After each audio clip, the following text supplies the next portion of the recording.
So now we come to chapter 11, and we only cover one section in chapter 11, and I got to choose between 11.1 and 11.2, and I chose 11.1.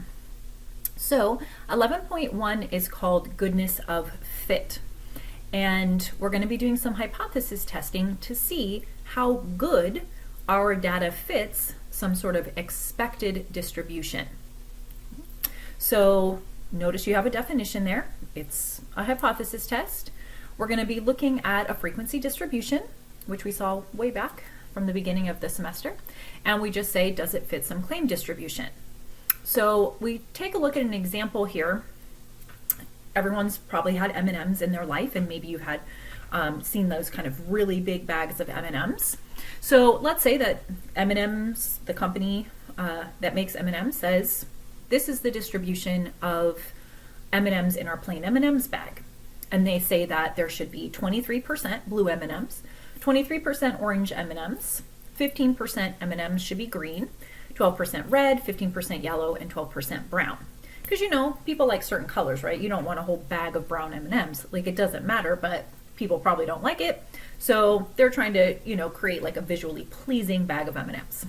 So they claim this. They say this is what our bags have.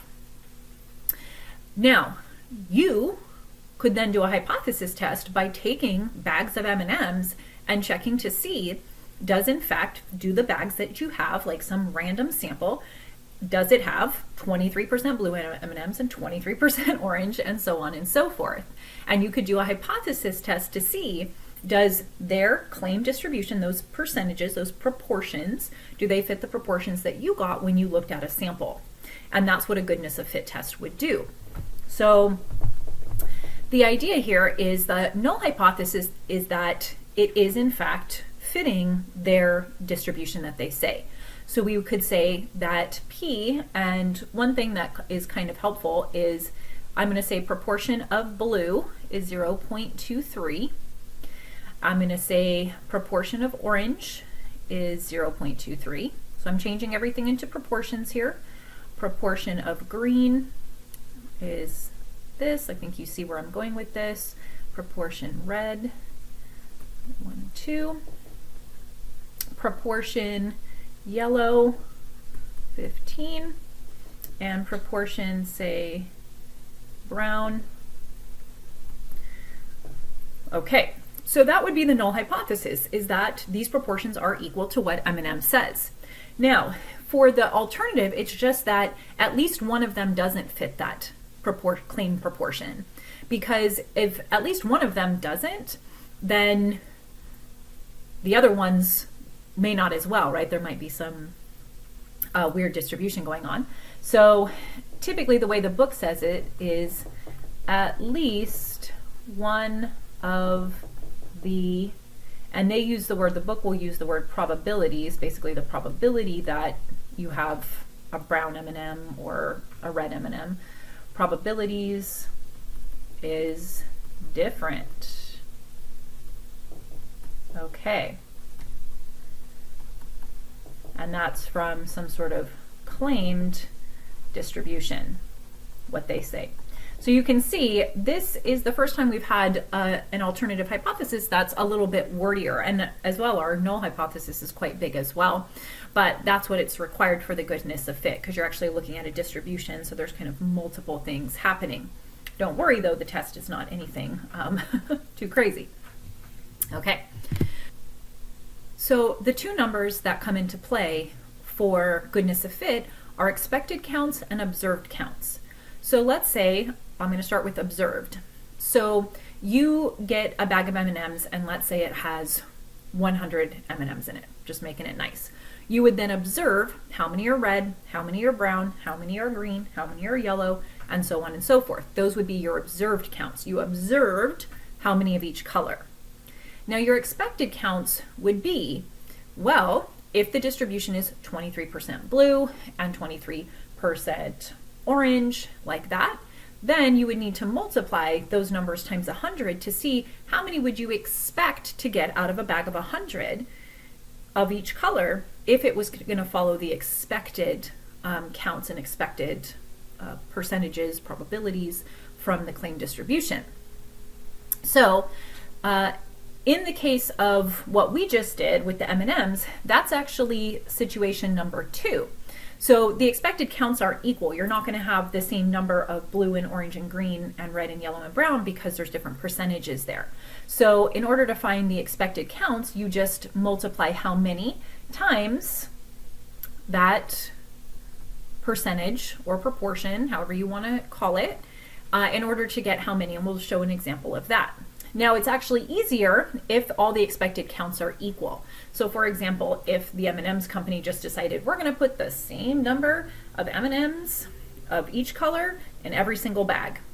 If that were the case, then you could just take and divide how many how many M&Ms you have divided by how many different categories there are. Okay, so this is number of categories. So let's say they decide they're going to have 5 colors and you have 100 M&Ms, you know that you should have 20 of each color, 100 divided by 5. Okay, so what we want to see is, and this should make some sense here, if the observation and experiment counts are close, so that means that if you look at your bag of 100 M&Ms and you've got 24 blue M&Ms and you'd expect 23, well, that's pretty close. Like, that's not really sufficient evidence to say that these, is not following the claim distribution. So in a case like that, you're going to end up failing to reject that the M&M's company has that claim distribution. You can't reject that because your numbers are too close to it. However, if you're like, man, my bag is supposed to have 23 blue M&Ms and my bag has 57 blue M&Ms, well, that's a big difference. And that's going to create a large test statistic to say this is very different data. So in a case like that, you would then do your rejecting of H0. All right, so let's take a look at some expected counts here. Okay, so we roll a die. Hopefully you remember that a die has 6 different options that could come out when you roll it. You roll it, what happens? Okay, now you rolled it 45 times and these are the results you got. So, 13 times you got a 1 and 6 times you got a 2, like that. You assume that the die is fair, that it's not weighted. I don't know if you've ever seen a weighted die, but they fall on more values than others. So we assume all values are equally likely. What would we expect to happen if we rolled a die 45 times? So in this case, by saying all outcomes are equally likely, every value in our expected should be the same. We should expect to get the same, every number the same amount of times. So this is number 1 in the expected counts. What we would have to do to get our expected is do n, which is how many, 45, divided by how many categories. And that's how many different outcomes there are, which is 1, 2, 3, 4, 5, 6. So 6 different outcomes. Now what you'll notice when you do this, if you do it on your calculator or you're just waiting for me to do it, that you're going to get 7.5. And you might say, but that's not a whole number. It doesn't matter.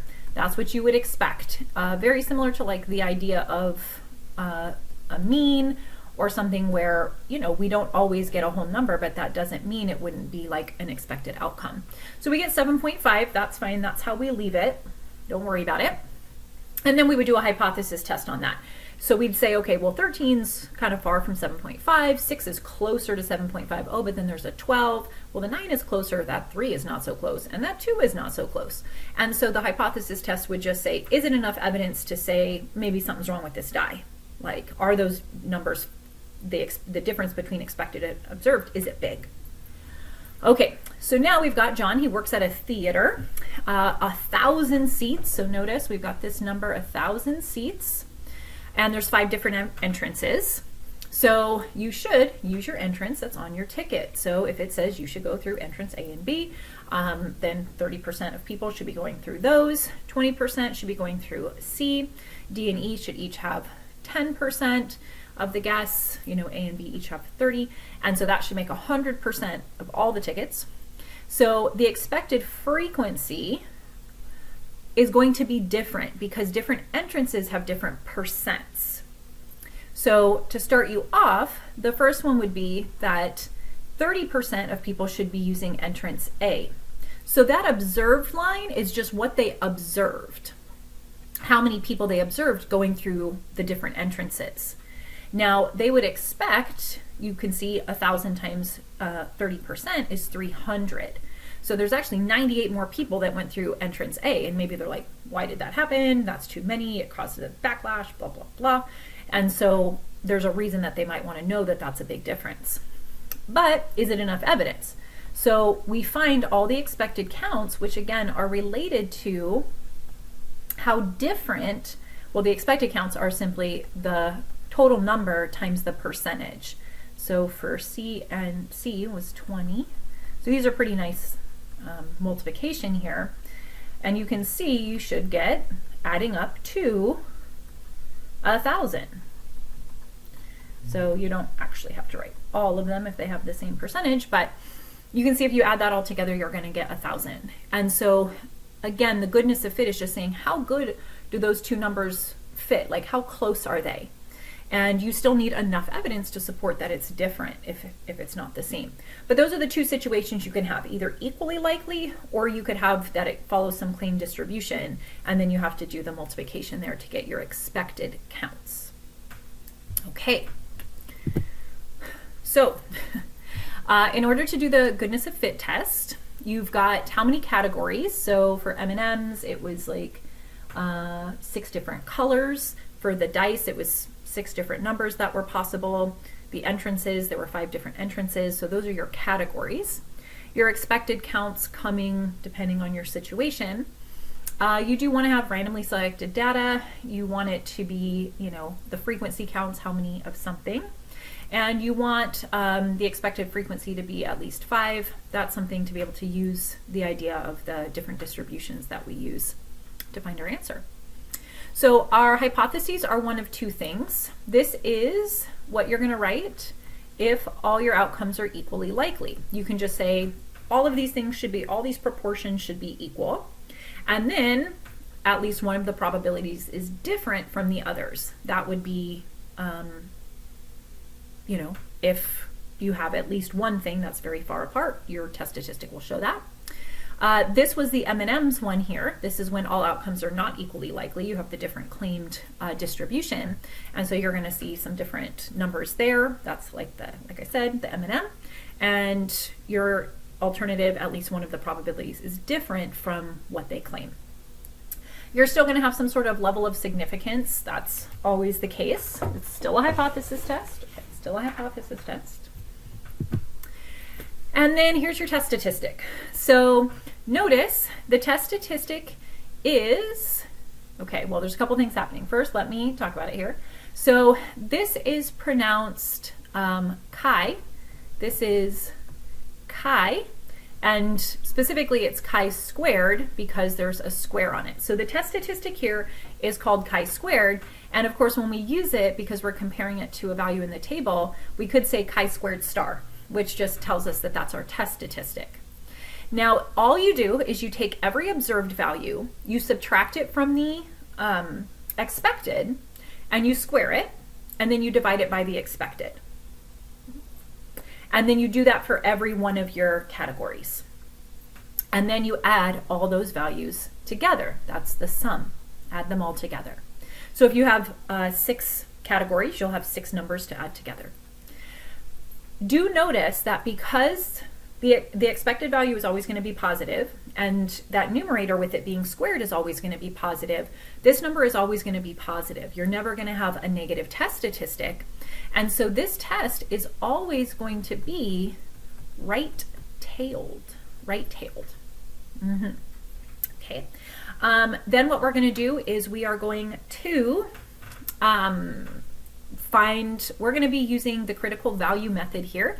If you really enjoy the p-value method, you'll probably see how you could use that as well. But what we'll do is we'll be using the table to find a chi-squared, and then we just want to know, is our chi-squared star more extreme than that? Is it out here in the tail?